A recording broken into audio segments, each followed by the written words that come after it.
కేంద్రం భారత వాతావరణ కేంద్రం ఇచ్చిన సమాచారంతో ఏపీ ప్రభుత్వం అప్రమత్తమైంది. తుఫాన్ను ఎదుర్కొనేందుకు సిద్ధమైంది. ఎప్పటికప్పుడు సమీక్షలు నిర్వహిస్తూ అధికారులను అప్రమత్తం చేస్తోంది. కాకినాడ ఉప్పాడ రోడ్లో ఈ నెల 30 వరకు రాకపోకలను బంద్ చేశారు. వాకలపూడి బీచ్, ఎన్టీఆర్ బీచ్ మూసేశారు. మత్స్యకారులు వేటకు వెళ్లొద్దని హెచ్చరికలు జారీ చేశారు. అధికారులు సిబ్బందికి సెలవులు రద్దు చేశారు. సహాయక కార్యక్రమాల కోసం కంట్రోల్ రూమ్లు ఏర్పాటు చేశారు. 3 రోజుల వరకు అత్యవసరమైతే తప్ప బయటకు రావద్దని తీర ప్రాంత జిల్లాల ప్రజలను హెచ్చరించారు. ముందు జాగ్రత్తగా పలు జిల్లాల పాఠశాలలకు 3 రోజుల పాటు సెలవులు ప్రకటించింది ప్రభుత్వం.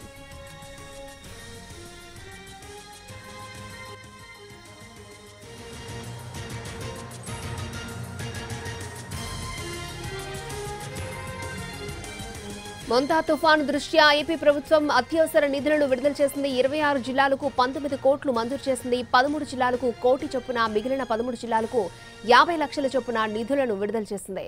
తీవ్ర ప్రభావం ఉన్న జిల్లాలకు అవసరమైతే అదనంగా నిధులివ్వాలని అన్ని జిల్లాల కలెక్టర్లకు ఆదేశాలు జారీ చేసింది సర్కార్.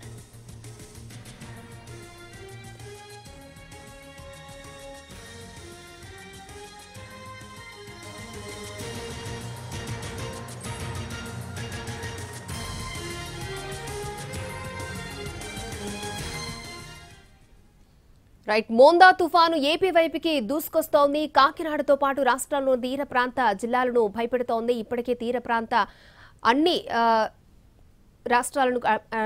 జిల్లాలను కూడా అప్రమత్తం చేశారు అధికారులు.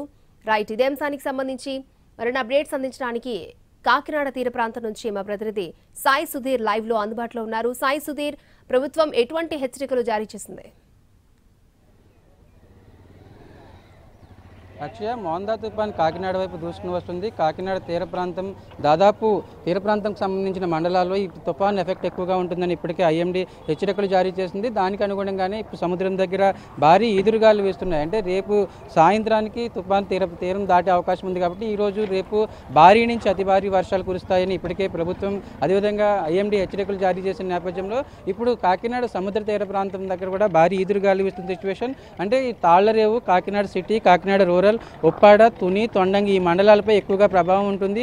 ఈ మండలాలకు సంబంధించి భారీ ఎదురుగాలు అదేవిధంగా భారీ వర్షాలు కురుస్తాయని ప్రభుత్వంకి సంబంధించిన సమాచారం అందింది. దానికి అనుగుణంగానే ఈ కోస్టల్ ఏరియా అంతా కూడా దాదాపు సముద్రానికి ఆనుకుని ఉన్న ఈ కోస్టల్ ఏరియా అంతా కూడా పూర్తిగా ఎక్కువగా చాలా భారీ ఎదురుగాలు వచ్చే అవకాశం ఉంది. మరొక వైపు జిల్లా వ్యాప్తంగా కూడా 269 పునరావాస కేంద్రాలు ఏర్పాటు చేశారు. ఇప్పటికే మత్స్యకారులందరూ కూడా బోట్లు ఒడ్డుకు చేర్చుకుని ఇళ్లకు చేరుకున్న పరిస్థితి. ఎందుకంటే ఒకవేళ ఏదైనా సముద్రంలో ఉండగా భారీ ఎదురుగాలు అదేవిధంగా భారీ వర్షాలు వస్తే వారిని తీసుకురావడం చాలా ఇబ్బంది అవుతుంది. వారు ఒడ్డుకు రావడం చాలా ఇబ్బంది అవుతుంది. కాబట్టి దానికి అనుగుణంగానే ఏర్పాట్లు చేశారు. మరొక వైపు అవసరమైతే ఈ తుఫాను ప్రభావిత ప్రాంతాల్లో ఎవరైతే ఉన్నారో ఈ మండలాలకు సంబంధించిన 6 మండలాలకు సంబంధించిన వారందరినీ కూడా ఈ తుఫాన్ షెల్టర్లకు పునరావాస కేంద్రాలకు తరలించడానికి సిద్ధమవుతున్న పరిస్థితి. ఎందుకంటే ఎన్డీఆర్ఎఫ్, ఎస్డీఆర్ఎఫ్ ఇప్పటికే చేరుకున్నాయి. మరొక వైపు హోప్ ఐలాండ్, సముద్రానికి చుట్టూ సముద్రపు నీరు మధ్యలో హోప్ ఐలాండ్ ఎవరైతే ఉన్నారో 100 మందిని కూడా ఇప్పటికే తీర ప్రాంతానికి తీసుకొచ్చారు. ఎందుకంటే ఒకవేళ ఏదైనా ఎమర్జెన్సీ అయితే మరొక వైపు భారీ ఎదురుగాలు వేస్తే కనుక వారిని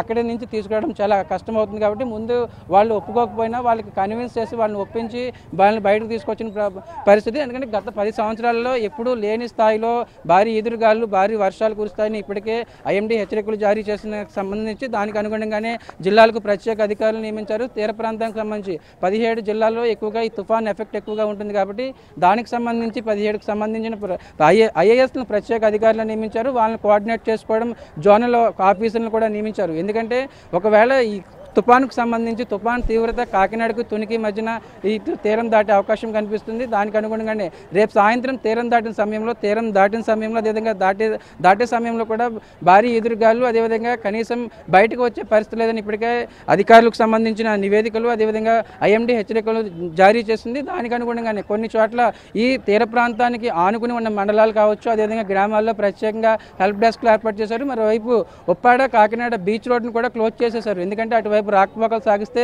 భారీ ఎదురుగాలులు అదేవిధంగా భారీ అలలు వచ్చే అవకాశం ఉంది. రోడ్లపైన కనీసం ఇళ్ల నుంచి బయటకు వచ్చే పరిస్థితి ఉంది. కాబట్టి దానికి అనుగుణంగానే దాన్ని కూడా పూర్తిగా బ్లాక్ చేసేశారు. కొన్ని చోట్ల ఎన్డీఆర్ఎఫ్, ఎస్డీఆర్ఎఫ్ ఎక్కడ లోతట్టు ప్రాంతాలు ఉంటాయి అదేవిధంగా తుఫాను ప్రభావిత ప్రాంతాలు ఎక్కడైతే ఉంటాయో వారందరినీ కూడా ఎన్డీఆర్ఎఫ్, ఎస్డీఆర్ఎఫ్ బృందాలు చేరుకున్నాయి. మండలాల వారీగా కంట్రోల్ రూమ్లు కూడా ఏర్పాటు చేశారు.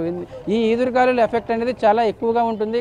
ఈ మధ్యకాలంలో గత 10 సంవత్సరాలుగా ఎప్పుడూ లేని విధంగా ఈదురుగాలు వీస్తాయి. అదేవిధంగా భారీ వర్షాలు కంటిన్యూగా భారీ వర్షాలు వస్తే 90 నుంచి 100 కిలోమీటర్ల మేర భారీ ఈదురుగాలు వేస్తూ మరోవైపు 20 సెంటీమీటర్ల మేర వర్షపాతాలు నమోదవుతాయి. తాళరేవు నుంచి అదేవిధంగా తొండంగి వారికి కోస్టల్ ఏరియా అంతా కూడా భారీ వర్షం నమోదవుతుందని దానికి అనుగుణంగానే ఏర్పాట్లు చేస్తున్న పరిస్థితి. జిల్లా వ్యాప్తంగా కూడా 269 పునరావాస కేంద్రాలకి స్కూల్స్ అదేవిధంగా కాలేజెస్ అన్నింటినీ కూడా పునరావాస కేంద్రాలుగా మార్చేశారు.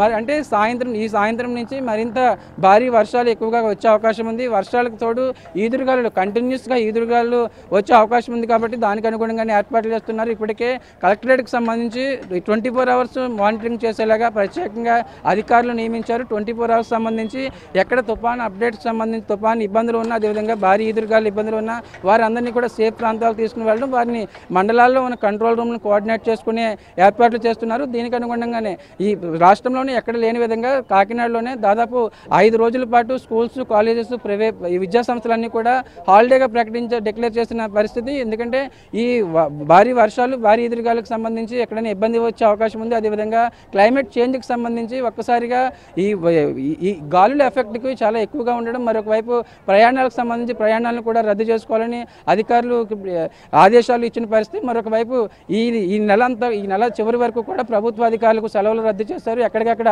సచివాలయాల్లో కావచ్చు అదేవిధంగా పంచాయతీ కార్యాలయాల్లో ప్రత్యేకంగా కోఆర్డినేట్ చేసుకోవడం, ప్రత్యేకంగా ఎఫెక్ట్ ఉన్న ఈ తుఫాన్ ఎఫెక్ట్ ఎక్కువగా ఉన్న గ్రామాలకు సంబంధించి వారందరినీ అవసరమైతే సేఫ్ ప్రాంతాలు తీసుకురావడం దానికి అనుగుణంగానే ఏర్పాట్లు చేస్తున్నారు. మరొక వైపు జిల్లా ఇన్ఛార్జ్ మంత్రి నారాయణ కూడా కలెక్టరేట్లో దీనికి సంబంధించి తుఫానుకు సంబంధించి మోంతా తుఫానుకు సంబంధించిన సమీక్షా సమావేశం కాసేపట్లోనే నిర్వహించనున్నారు. అవసరమైన చోట్ల ఏదైతే కొన్ని చోట్ల అవసరమైన చోట్ల వారందరినీ కూడా సేఫ్ ప్రాంతాలకు తరలించడం, అదేవిధంగా తుఫాన్ తర్వాత పరిస్థితులు ఏ విధంగా ఉంటే వాటిని ఈ విధంగా ఎదుర్కోవాలని కూడా సమన్వయం చేయడానికి సిద్ధమవుతున్న పరిస్థితి. ఎందుకంటే భారీ ఎదురుగాలులకు వృక్షాలు అదేవిధంగా కరెంట్ పోల్స్ కూడా కూలిపోయే ప్రమాదం ఉందని ఐఎండీ హెచ్చరికలు జారీ చేస్తుంది. దానికి అనుగుణంగానే వెంటనే వాటిని సెటిలైట్ చేయడం, అదేవిధంగా వారు అందరినీ కూడా కోఆర్డినేట్ చేసుకునేలాగా ప్రత్యేకంగా టీంలు ఏర్పాటు చేశారు. అవసరమైతే మిగతా చోట్ల ఈ 17 జిల్లాలలో తుఫాన్ ఎఫెక్ట్ ఎక్కువగా ఉంటుంది. కానీ కాకినాడ తుని మధ్య తీరం దాటుతుంది కాబట్టి మిగతా చోట్లతో పోలిస్తే ఇక్కడ మరింత ఎక్కువగా ఉంటుందని అధికారులు అంచనాలు వేస్తున్నారు. దానికి అనుగుణంగానే ఏదైతే కాకినాడ తునికి సంబంధించిన కోస్టల్ ఏరియా అయితే ఎక్కడైతే ఉందో అక్కడ